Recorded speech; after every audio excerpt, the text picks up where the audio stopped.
Solo hacía falta mirar hacia arriba, hacia el cielo, para quedar embelesado con su paso, cautivado por sus proporciones míticas y aturdido por lo que prometía su futuro. Eran los dirigibles, uno de los capítulos más destacados de la historia de la aviación. A continuación, dirigibles en Maravillas Modernas.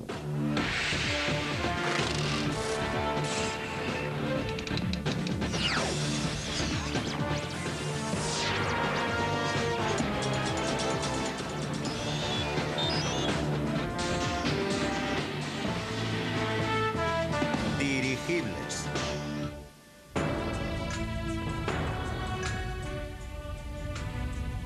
En 1929, el Zeppelin Graf voló alrededor del mundo con 20 pasajeros.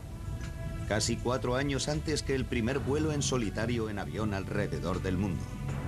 Durante 12 días y medio, los pasajeros del Graf comieron alimentos exquisitos, escucharon música y miraron por las ventanas, mientras pasaban lentamente sobre regiones que ningún ser humano había visto antes desde el aire. Fue el momento culminante del viaje en dirigibles, un proceso evolutivo que comenzó con un globo sencillo y mucho aire caliente. Man tried to fly for 5,000 years before he finally hit on the idea of the balloon.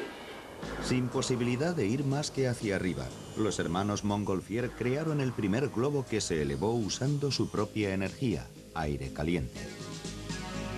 Iban de acá para allá con esponjas y agua apagando pequeños incendios. En diciembre de aquel año, el químico francés J.A. Charles realizó el primer vuelo tripulado en un globo lleno de hidrógeno, un sistema para elevarse mucho más ligero. Era unas 7 veces más ligero que el aire. No hacía falta mucha imaginación para pensar que serviría para el vuelo, y sobre todo para el vuelo tripulado. Pero el hidrógeno era considerado aire inflamable porque ardía con facilidad, sobre todo cuando se mezclaba con oxígeno. El problema al que se enfrentaban los aeronautas era cómo contener el muy inflamable y más ligero que el aire, hidrógeno. Por aquella época, la tecnología de los tejidos había avanzado bastante. Habían comenzado a hacer globos con capa de goma. En cuanto pudieron volar, dijeron, vayamos a algún sitio, volemos. El globo sin más era un vehículo muy limitado. No se podía dirigir, flotaba en la dirección que lo llevara el viento. Un puñado de aviadores pensaba que la mejor forma de controlar el vuelo era un globo con motor y timón o dirigible. Entre ellos se encontraba un aeróstata brasileño llamado Alberto Santos Dumont, que decía que impulsar por el aire un globo dirigible usando una hélice era como empujar una vela a través de una pared de ladrillo. En 1889, 2 miembros del cuerpo de globos del ejército francés consiguieron un logro aeronáutico al llevar contra el viento su globo impulsado por motor eléctrico hasta el punto del que había partido. El vuelo, de 23 minutos, se vio limitado por la corta vida de las baterías de 225 kilos del motor. El peso del motor obsesionaba a los pioneros de los dirigibles. El desafío ahora era crear un globo que, además de dirigible, fuera aerodinámico y lo bastante resistente como para llevar hombres y maquinaria. En 1897, Santos Dumont comenzó a trabajar en su primer dirigible. Santos dio un gran paso en la tecnología de los motores usando uno de estilo motocicleta en su dirigible. También realizó un trabajo innovador en la hélice que mejoraba mucho el rendimiento. Era un motor más pequeño y de mayor duración. Podía usarse para transportar carga o pasajeros. Para mantener la presión interna de los globos con forma de huevo, los pioneros del aire añadieron bolsas de aire que se expandían o contraían para compensar los cambios de presión en el gas de elevación. Este sistema básico se sigue usando todavía en los dirigibles. Los franceses no tardaron en añadir una quilla rígida de carga al globo alargado para ayudar a distribuir el peso enorme de los primeros motores eléctricos y de vapor. Estos dirigibles semirrígidos tuvieron mucho éxito y se utilizaron como puestos de observación militar. Un hombre llamado Conde Zeppelin pensó, ¿qué pasaría si cogiéramos varios globos, los juntáramos y pusiéramos un armazón alrededor de ellos? Así nació el dirigible Zeppelin. El 2 de julio de 1900, el batallador conde Ferdinand von Zeppelin se jugó fortuna y reputación a una idea loca. 3 años antes del primer vuelo de los hermanos Wright, despegó el primer dirigible rígido del conde. Voló sobre el lago Constanza, en el sur de Alemania. Voló durante 18 minutos y recorrió 5,5 kilómetros. El LZ-1, el Luftschiff Zeppelin 1, tenía 126 metros de longitud, 39 de diámetro y podía elevar más de 1.200 kilos. ¿Cómo lo consiguió? En vez de llenar un globo con hidrógeno, como habían hecho sus predecesores, el conde infló 17 grandes cámaras de gas y las encerró en una estructura aerodinámica rígida de aleación de aluminio o duraluminio. El dirigible era impulsado por 2 motores que daban una potencia conjunta similar a la de un Volkswagen Escarabajo. Con el cambio de siglo, la invención del motor de combustión interna ayudó a hacer realidad el sueño del conde de un dirigible rígido, pero eran caros de fabricar. El ejército alemán dijo que si el conde Zeppelin era capaz de mantener su dirigible en el aire durante 24 horas, estarían dispuestos a comprar su próximo dirigible. Durante un vuelo de resistencia de 24 horas, el conde Zeppelin tuvo problemas con el motor e hizo descender el dirigible cerca de la fábrica de motores Daimler y se fue a comer. Resultó providencial. Mientras comía, el viento de una tormenta se llevó el dirigible. Una suerte enorme para el conde porque no completó las 24 horas requeridas para conseguir el patrocinio del gobierno. Pero el pueblo alemán envió una riada de donaciones para ayudar a pagar el siguiente dirigible. Obtuvo unos 7,5 millones de marcos de oro por la pérdida del globo y las donaciones para fundar la empresa Zeppelin y construir dirigibles. Era una maravilla técnica. El Zeppelin comenzó a funcionar y a usarse de forma más o menos rutinaria. Poco antes de la Primera Guerra Mundial, había en Alemania un servicio comercial con dirigibles llamado Dallang.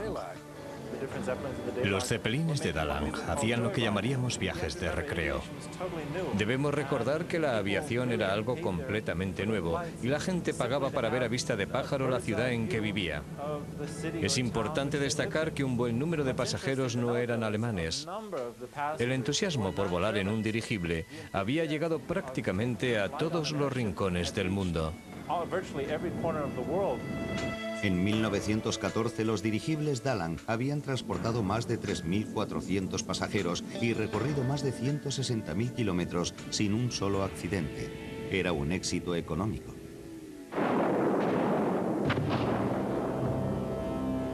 Con el inicio de la Primera Guerra Mundial terminó el servicio comercial de Dallang y los Zeppelines se utilizaron con fines militares. Se promocionó al Zeppelin como la gran arma secreta que iba a revolucionar las técnicas de guerra. Los dirigibles rígidos alemanes eran los reyes absolutos. Capaces de volar a más de 3.000 metros de altura, estaban lejos del alcance de las defensas antiaéreas situadas en tierra y no se perdió ni un solo dirigible a causa del fuego enemigo. El ejército alemán encargó 26 dirigibles durante el primer año de guerra y la empresa Zeppelin funcionaba a todo ritmo. Fabricaban un dirigible rígido cada 2 semanas en una de las fábricas de algún lugar de Alemania. Hacen falta 1 millón de remaches para fabricar un dirigible. Se necesitan también 700.000 tripas de intestino de vaca para hacer todas las bolsas de gas de un dirigible. Era una industria militar enorme. El ejército alemán usaba los Zeppelines tanto para labores de reconocimiento como para bombardear Gran Bretaña. Con frecuencia volaban por encima de las nubes. Intentaron utilizar la radio como método para orientarse. En muchos ataques, el jefe del Zeppelin informaba que había bombardeado tal o cual lugar y ni siquiera se había acercado. No tenían precisión alguna.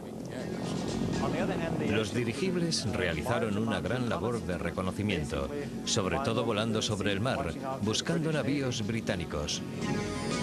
A medida que la guerra avanzaba, los alemanes fueron construyendo dirigibles cada vez más ligeros, capaces de trabajar a 6.000 metros de altura.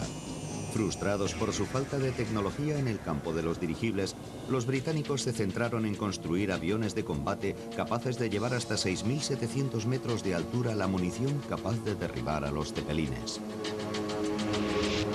Lo que hizo realmente daño a los dirigibles durante la Primera Guerra Mundial fue el desarrollo por parte de los británicos de las llamadas balas incendiarias. Si una bala de esas lanzaba a un dirigible lleno de hidrógeno, con una era suficiente para que el dirigible se incendiara. Lo que revolucionó las tácticas militares durante la Primera Guerra Mundial no fueron los grandes dirigibles de Zeppelin, sino una pequeña bala incendiaria. En marzo de 1917, con 77 años de edad, murió el conde Zeppelin. 2 zeppelines arrojaron flores mientras se colocaba su ataúd bajo tierra.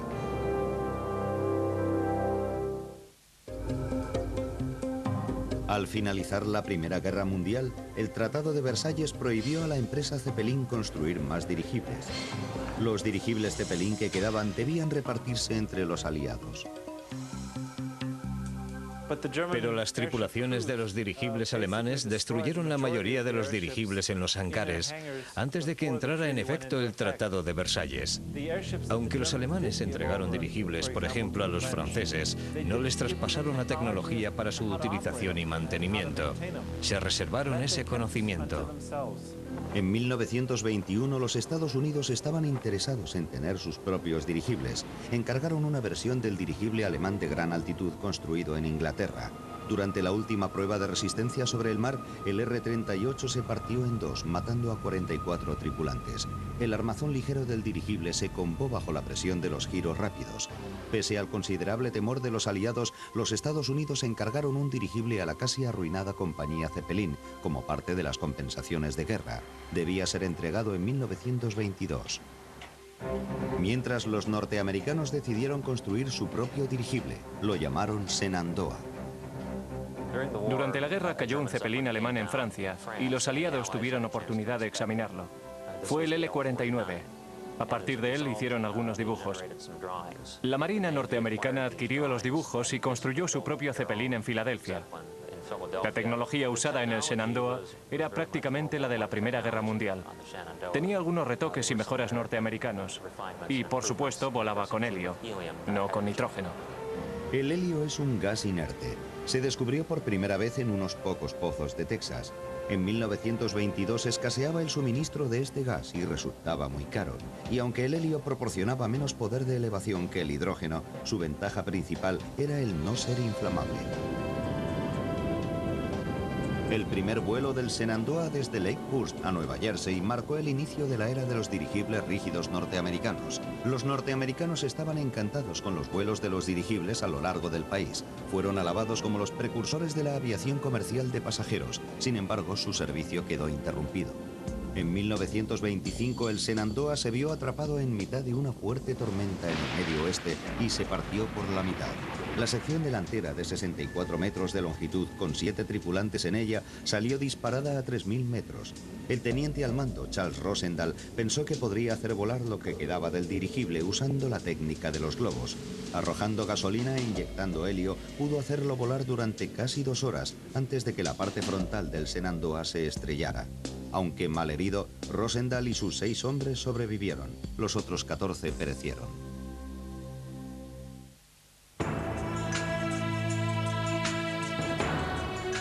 En octubre de 1924, los norteamericanos pudieron ver por primera vez su segundo dirigible, el LZ-126, de construcción alemana. Era la obra maestra del diseño de dirigibles de los años 20. Los alemanes pensaban que era el último Zeppelin que iban a construir, así que pusieron un cuidado especial en su construcción. El LZ-126 era obra del Dr. Hugo Echner, un laborioso, hábil y precavido piloto de dirigibles que se hizo cargo de la empresa a la muerte del conde von Zeppelin. Su labor favorita era usar el Zeppelin como medio para aumentar la amistad entre los países. Según él, el Zeppelin proporcionaba los medios para el comercio internacional. Echner fue un empresario único. Quedó muy claro con el LZ-126, porque cuando el dirigible estuvo terminado y listo para hacer su viaje a los Estados Unidos, ninguna empresa de seguros estaba dispuesta a correr el riesgo. Pero estaba tan seguro de la tecnología del Zeppelin y de que el vuelo sería un éxito que dijo: está bien, nosotros aseguraremos el vuelo. Sabía que estaba en juego el futuro del Zeppelin. Tenía que entregar el dirigible. El riesgo valió la pena. Aterrizó con muy pocos litros de combustible en el depósito. A su llegada a los Estados Unidos, Eckner realizó un vuelo de placer sobre Manhattan antes de entregar el dirigible en la base de la Marina en Lake Forest, Nueva Jersey. La Marina reemplazó de inmediato por helio no inflamable el hidrógeno del dirigible y lo renombró como Los Ángeles. Cuando vi aquella cosa salir del hangar, no sabía qué demonios era. Era enorme, parecía una montaña flotando en el aire. Lo entregaron a la Armada con fines experimentales y de entrenamiento. No estaba destinado a ser usado en acciones de guerra o cosas así. El Los Ángeles tuvo una larga y destacada carrera como nave de entrenamiento de la Armada. Voló más de 4.000 horas, más que ningún otro dirigible norteamericano. Mientras los alemanes intentaban recuperar la tradición de construir dirigibles, los británicos tenían problemas con sus diseños. Usaban como modelo cepelines derribados durante la Primera Guerra Mundial y su tecnología estaba anticuada. Sin embargo, en 1930, los británicos presentaron uno de los dirigibles más importantes de todos los tiempos. El R-101 ofrecía paseos y vistas panorámicas. En el último minuto se necesitó un globo adicional para elevar el magnífico dirigible. Los británicos parecían tener predisposición a poner muchas cosas que no eran necesarias. Una campana de barco, por ejemplo, que pesaba 10 o 20 kilos. Esas cosas añaden peso muy deprisa. 44 pasajeros subieron a bordo del R-101 para su viaje inaugural a la India. A 240 kilómetros de Inglaterra, el Zeppelin se estrelló en territorio francés, acabando con la vida de 48 personas y con el proyecto británico de dirigibles. En otro orden de cosas, el programa norteamericano estaba a punto de cambiar. Ricos en helio pero carentes de tecnología, los norteamericanos se asociaron con los alemanes, expertos en dirigibles, formando la Goodyear Zeppelin Company. Había un empresario norteamericano que creía en la construcción de cepelines. W. Litchfield, presidente de Goodyear. Era un defensor de los dirigibles y negoció la compra de las patentes de Zeppelin. Además de adquirir las patentes, contrataron a 13 de los técnicos más destacados de la empresa Zeppelin, incluyendo al Dr. Carl Arnstein, que había sido uno de los ingenieros jefe de Zeppelin. Se trajo a los otros 12 técnicos con él. Se les llamaba, por cierto, los 12 discípulos. Comenzaron a trabajar de inmediato en el USS Akron, el dirigible más innovador de su época. La construcción comenzó en otoño de 1929 y terminó en el verano de 1931. El USS Akron fue la primera nave. Su diferencia estaba en que fue pensado desde el principio para ser usado como vehículo aéreo de carga. Dentro de la panza del dirigible había una bodega que podía transportar 5 biplanos. Tenía varios aviones, pero el más famoso era el Sparrowhawk. Era un caza de 6 metros de envergadura de ala. Tenía un gancho en la parte superior que se enganchaba en una barra de trapecio que hacían descender desde la nave. Se enganchaba en la barra y lo alzaban al dirigible para guardarlo en la bodega. De este modo, los aviones podían volar y explorar mucha más distancia que el dirigible por sí solo. El Akron tenía 3 quillas reforzadas y 8 motores capaces de impulsarlo a casi 112 kilómetros por hora. Los motores estaban dentro de la nave. Un eje muy largo movía las hélices. Había una puerta para entrar en la sala de máquinas. En 1933, después de completar más de 1.700 horas de vuelo, el dirigible de 2 toneladas se vio atrapado en una tormenta en la costa de Nueva Jersey. Chocó contra el agua a toda velocidad. Perecieron 73 de los 76 tripulantes. No había chalecos salvavidas a bordo. Pocas semanas después de estrellarse el Akron, se terminaba de construir su nave hermana. El USS Macon era idéntico, solo que 3.500 kilos más ligero y más veloz, un hecho que el nuevo oficial al mando encontraba difícil de controlar. Según me comentó un oficial del dirigible, era tan cuidadoso que resultaba molesto. Y no se le puede criticar. El predecesor del dirigible del que acababa de hacerse cargo se había estrellado 2 semanas antes.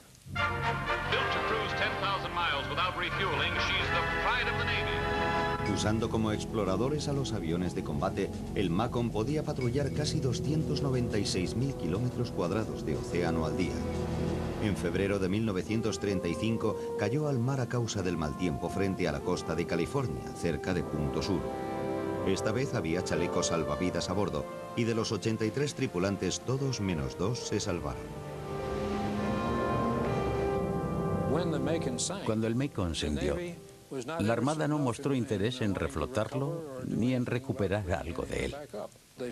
Supusieron que iba a ser tirar el dinero para conseguir solo chatarra.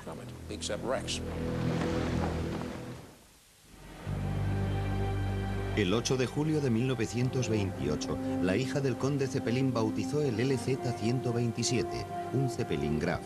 Con una altura de casi 10 pisos, la nave libró la puerta del hangar por tan solo 60 centímetros. Al suavizarse las sanciones impuestas por el Tratado de Versalles, los alemanes volvieron a la fabricación propia de dirigibles. Al mando estaba el doctor Hugo Echner, el gran héroe de los zeppelines. Era la época de construcción del imperio. La ilusión del doctor Echner era realizar con dirigibles un servicio intercontinental de pasajeros.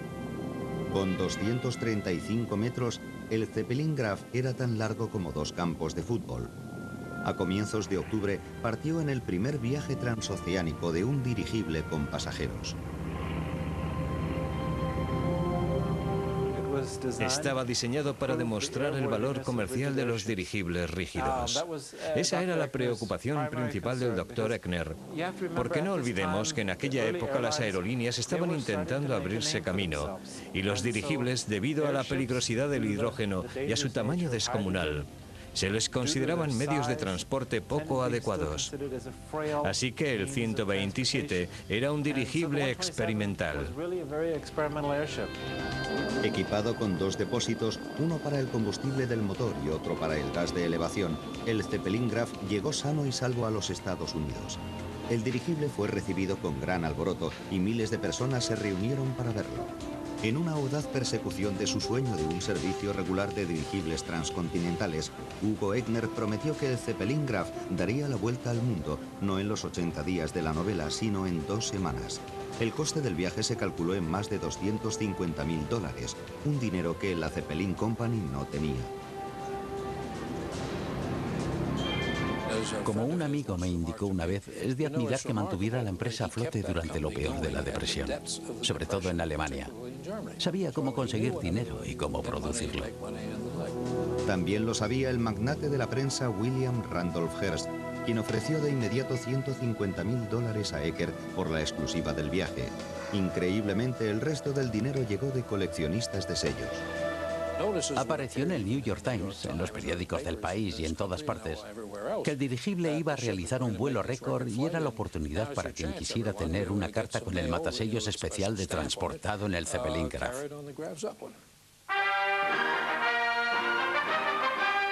El viaje del Zeppelin Graf proporcionó imágenes que fueron vistas en todo el mundo. The magic of motion pictures, you will share with us the thrills and enjoyment of perhaps the greatest aerial venture in all history. We are now well out over the Atlantic. We are making 80 miles per hour. Inspecting the outer covering of the Zeppelin, this chap makes certain to hold on to that rope. A bordo había varios corresponsales, muy ocupados en escribir las crónicas para los periódicos de Hearst.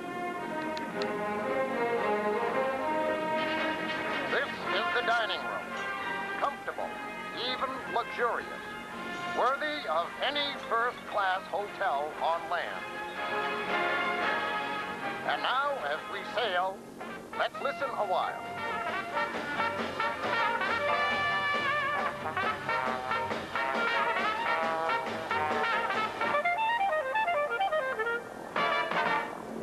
Por fin, Inglaterra. El Graf había cruzado el Atlántico en un tiempo récord de 42 horas y seguía su viaje hacia Alemania. Berlin, where thousands in the streets below rejoice over the Zeppelin's triumph. The land of the rising sun in sight.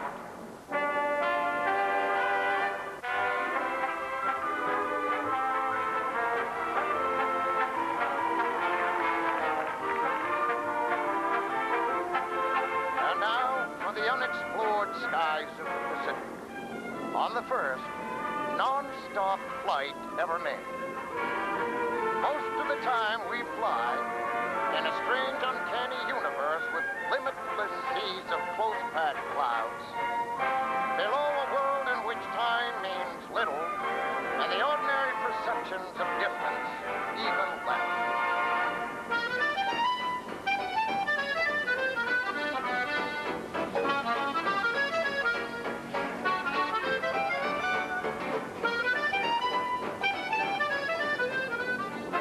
Our first glimpse of American territory.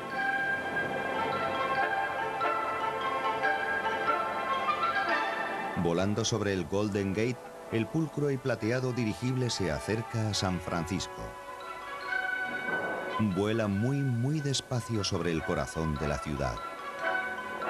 Occasionally we are shaken up a bit, but we float safely over the mountains of the great Southwest.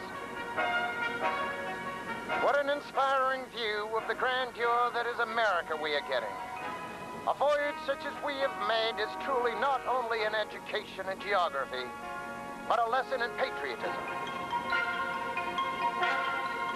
Chicago is giving us as great a thrill as the Zeppelin is giving Chicago. In 12 flying days, we have traveled some 20,000 miles, spanned 2 continents, looked down upon 10 nations, conquered mountains and sea, and here we are, journey's end in sight. Tras completar con éxito el viaje alrededor del mundo, el Dr. Eckner fue aclamado como un héroe en Nueva York y considerado uno de los hombres más famosos del mundo. These flights have convinced me that the airship has passed the experimental stage. Sin duda lo había hecho. El vuelo sin escalas de 11.000 kilómetros desde Alemania hasta Japón convenció a muchos escépticos de los dirigibles. Le quedaba combustible suficiente para mantenerse 2 días más en el aire, lo que significaba que el dirigible podía haber estado en el aire y con pasajeros durante casi una semana con total seguridad. Eckner no tardó en establecer un servicio pionero de pasajeros a América del Sur. Solo los ricos podían permitirse un viaje en dirigible. Estos primeros viajes a Norteamérica y Sudamérica costaban aproximadamente 1000 marcos Reich, que era el equivalente al sueldo de varios años de un obrero alemán corriente de la EPA. Se tardaba solo 2 días en llegar a Norteamérica y 3 días y medio a Sudamérica sin escalas. Ni siquiera los aviones de Pan Am eran capaces de hacer ese tipo de viajes. Era la forma más rápida de llegar. Con más cielos por recorrer, Eckner organizó una expedición científica al Polo Norte en julio de 1931. Además de traer información sobre la atmósfera del Ártico, el Zeppelin Graf demostró que podía volar en condiciones extremas. El frío no afectó al funcionamiento del Zeppelin. Fue un gran éxito y una gran baza a favor del 127. Después de aquello, Eckner podía decir con seguridad: podemos iniciar un servicio intercontinental de dirigibles de pasajeros y hacer que funcione. Mientras el Zeppelin Graf dominaba el cielo, Hitler y el partido nazi buscaban el camino para dominar Alemania. Si Eckner quería seguir construyendo su sueño, pronto tendría que hacer un pacto con el diablo.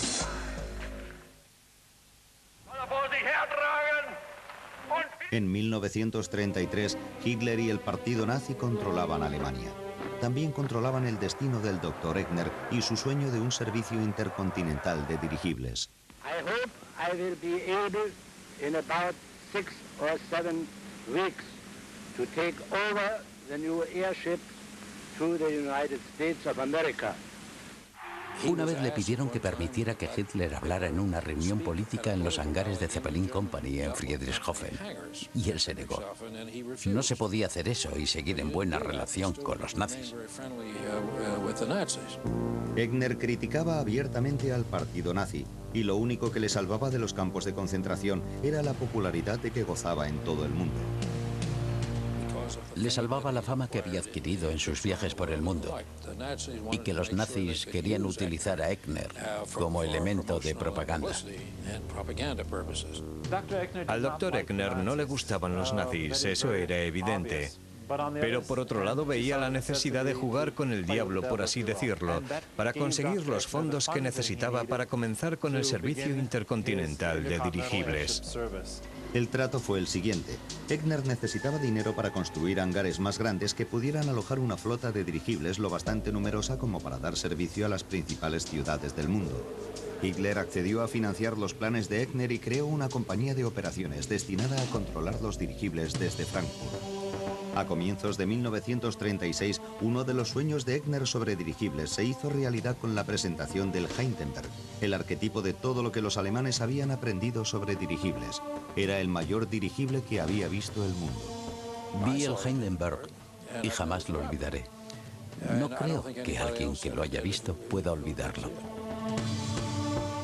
Con sus 244 metros de largo, era 173 metros más largo que un Jumbo 747 y solo 24 metros más corto que el Titanic.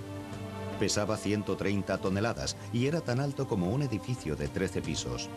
La capacidad de gas del Hindenburg era de más de 198.000 millones de litros, el volumen de 300 hogares norteamericanos de tamaño medio.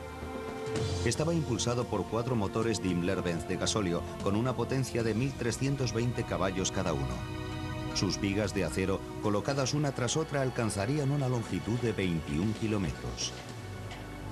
Sin embargo, para consternación de Eckner, esvásticas enormes adornaban los alerones de cola de 32 metros y no pasó mucho tiempo antes de que el Hindenburg y el querido dirigible Graf pasaran a trabajar para el partido nazi. Por motivos de propaganda, los nazis necesitaban el dirigible con esvásticas enormes en la cola y a Eckner le dio un síncope. Poco después de estar terminado, el dirigible Hindenburg voló sobre las ciudades de 100.000 o más habitantes, arrojando folletos de apoyo a Hitler y al partido nazi. El enorme dirigible se siguió utilizando con fines políticos en actos como el Congreso del Partido Nazi en Nuremberg y las Olimpiadas de Berlín de 1936. Los nazis reemplazaron como capitán del dirigible al cuidadoso y prudente Eckner por un piloto políticamente aceptable, algo que no sentó muy bien a Eckner cuando el nuevo piloto dañó la cola del dirigible. Eckner echó una bronca a Lehmann, que era el capitán al mando en aquel momento, y dijo en voz alta: ¿cómo puede hacer eso con un dirigible recién fabricado solo para complacer a su amo y señor Adolf Hitler? La prensa tuvo conocimientos de aquello y, como consecuencia, el nombre y la foto de Eckner no volvieron a aparecer en la prensa nazi. Era una persona valiente, sí.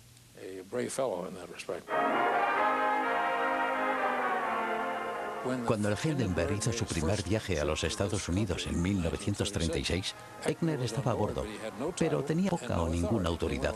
Le hicieron el vacío.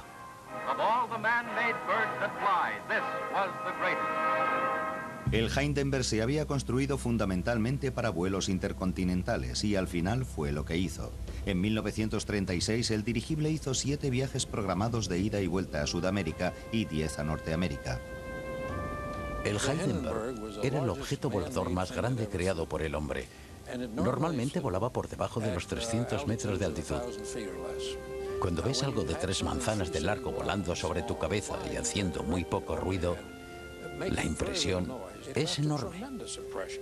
Como Eckner había imaginado, los alojamientos de los pasajeros del Hindenburg marcaron un nuevo nivel de calidad en el lujo de la aviación.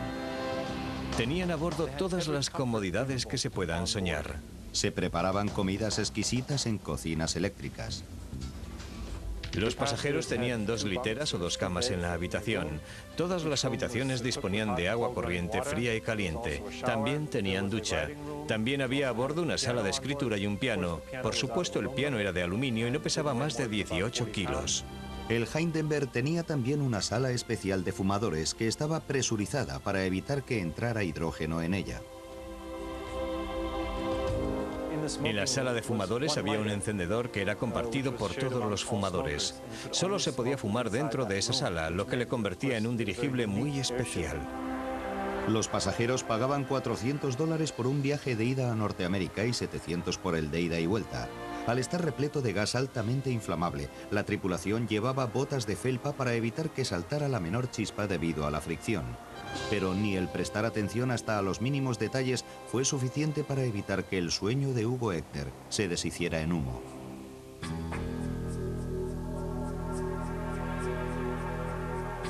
En 1937, cuando el Hindenburg realizaba su aproximación a la base de la Marina en Lakehurst, había solo un puñado de periodistas presentes. Después de todo, la nave soñada por Eckener había hecho 17 viajes intercontinentales el año anterior.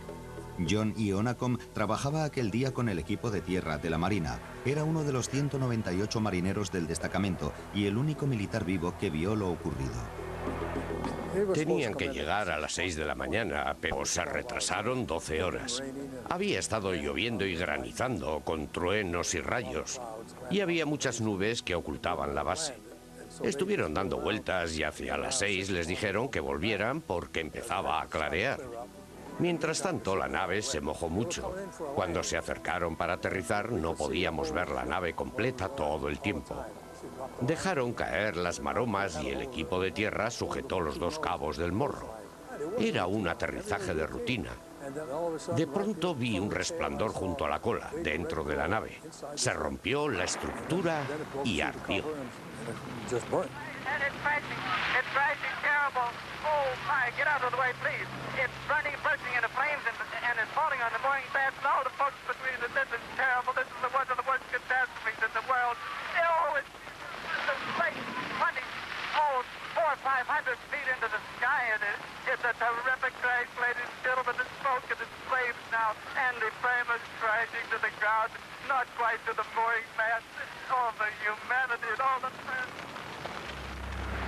Vi a un hombre saltar del morro cuando estaba a unos 120 metros. Se mató. Vimos a un hombre salir con quemaduras de los pies a la cabeza. No llevaba puesto más que los zapatos.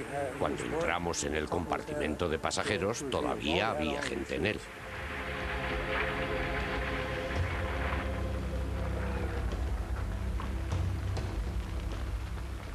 Les dijimos que salieran y comenzamos a buscar más gente. No tenían ni un arañazo. El Hindenburg, que había tardado 4 años en construirse, quedó destruido en aproximadamente 37 segundos.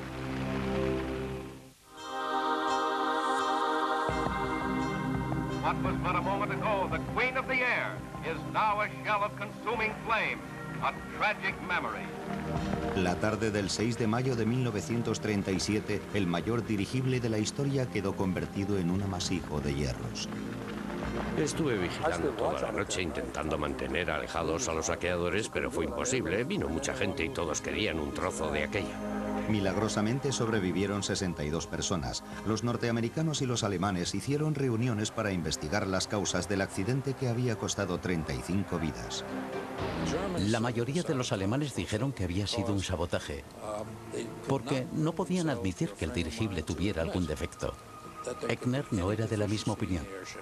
Hablé con él sobre qué opinaba acerca de la destrucción de su dirigible, el hombre más importante de la historia de los dirigibles. Estaba convencido de que había hecho un giro brusco cuando se aproximaba al mástil. Cree que un cable golpeó una célula de gas abierta. El hidrógeno se escapó, se almacenó en el interior del dirigible y comenzó a filtrarse al exterior. Luego, la electricidad estática del aire fue suficiente para provocar el desastre. El accidente del Hindenburg marcó el final del uso del dirigible como vehículo de pasajeros eficaz para viajes intercontinentales.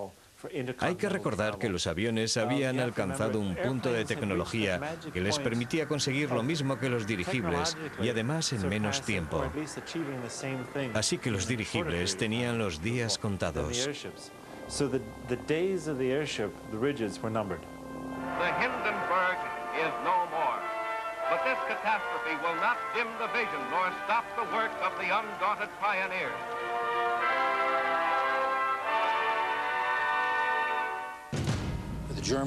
Los alemanes construyeron otro dirigible, prácticamente el gemelo de Hindenburg. Realizó unos 40 vuelos entre 1938 y 1939, pero no pudo dedicarse al servicio comercial, porque los Estados Unidos no vendían helio. Y nadie quería volver a montar en un dirigible de pasajeros lleno de hidrógeno.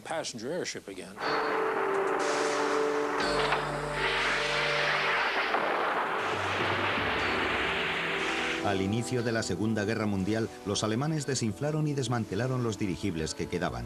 Los en su día pacíficos gigantes del espacio fueron convertidos en chatarra y fundidos para fabricar aviones de combate. La Marina de Guerra de los Estados Unidos seguía interesada en los dirigibles, pero sabían que políticamente era imposible volver a construir uno grande. Se dedicaron a hacer dirigibles más pequeños. Una fracción del tamaño de los grandes dirigibles. Su función era vigilar a los submarinos. Sus bases se extendían desde Canadá por toda la costa este hasta el Caribe y Brasil. Los llevaban a África y al Mediterráneo. Escoltaron unos 70.000 barcos, perdiendo solo 2 por ataque de submarinos enemigos. Después de la guerra, Hugo Echner trabajó como asesor en Goodyear Company. Antes de morir en 1954 dijo: "El Zeppelin ha cedido el puesto al aeroplano. Es bueno ser reemplazado por algo mejor".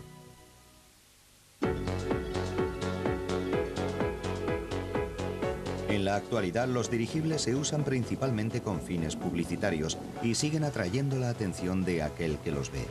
Aunque sus complejos mecanismos hacen que resulten mucho más fáciles de controlar, no se acercan ni de lejos al tamaño de los dirigibles gigantes. Un dirigible en medio contiene unos 2.800 metros cúbicos de gas helio en la actualidad. El Hindenburg contenía 212.000 metros cúbicos.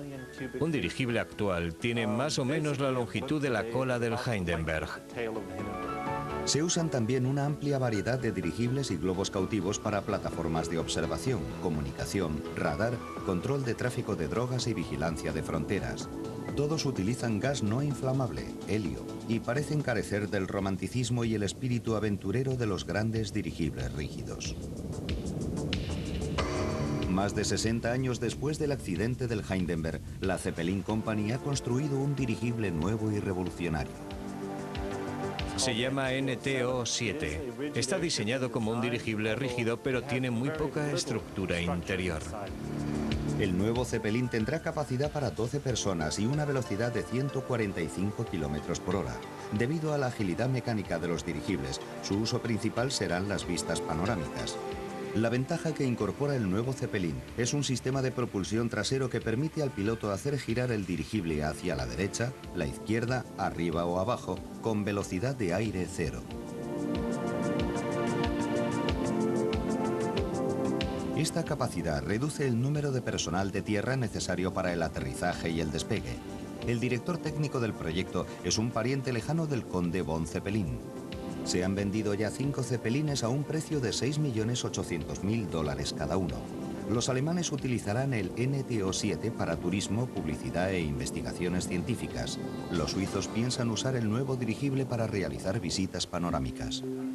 Otra compañía alemana planea construir un dirigible enorme para transportar cargas pesadas a lugares lejanos. Por lo que sé, si siguen adelante con sus planes, el dirigible será mucho mayor que el Hindenburg. De hecho, el transporte de carga en proyecto es 3 veces más largo que un 747 y tendrá una capacidad de carga 4 veces superior a la del Jumbo, 175 toneladas. Su coste estimado es de $70 millones.